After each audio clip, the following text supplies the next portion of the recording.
एक मोठी बातमी, मोबाईलचा अतिवापर एका विद्यार्थिनीच्या जीवावरती बेतलाय। कारण कानामधल्या इयरफोन्समुळे ट्रेनचा आवाज न आल्यामुळे ट्रेनच्या धडकेमध्ये त्या विद्यार्थिनीचा जागीच मृत्यू झालाय। ही सगळी धक्कादायक घटना पालघरमध्ये घडलेली आहे।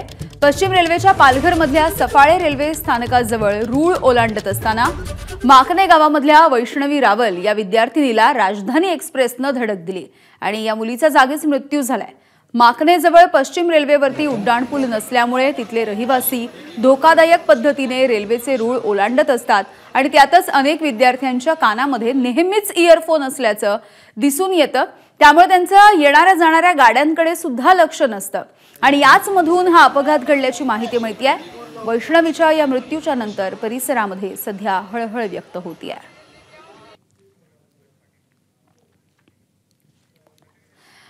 आमचे प्रतिनिधी संतोष पाटील आपल्याला या प्रकरणाची अधिकची माहिती देत आहेत। संतोष, नक्कीच आपण पाहिलेलं आहे की सातत्याने आपण ट्रेनमध्ये किंवा इतर ठिकाणी बघतो की विद्यार्थ्यांसह तरुण असू द्या, तरुणी असू द्या किंवा इतर लोक आहेत ती मोबाईलचा अतिवापर करतायत आणि साहजिकच आपण बघतोय की ट्रेनमध्ये तर सातत्याने जे इयरफोन आहेत ते प्रत्येकाने लावलेले असतात आणि त्याच्यामुळे आजूबाजूला काय चाललंय हे त्यांना कळत नाही आणि ह्याच्यातूनच हा प्रकार घडलाय।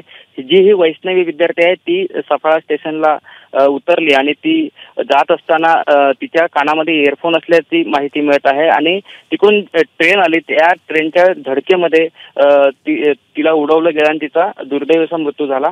मात्र हा अतिवापर आहे आणि त्याचाच परिणाम इथे आपल्याला पाहायला मिळतोय। यामिनी, अगदी धन्यवाद संतोष या माहितीसाठी। एबीपी माझा, उघडा डोळे बघा नीट।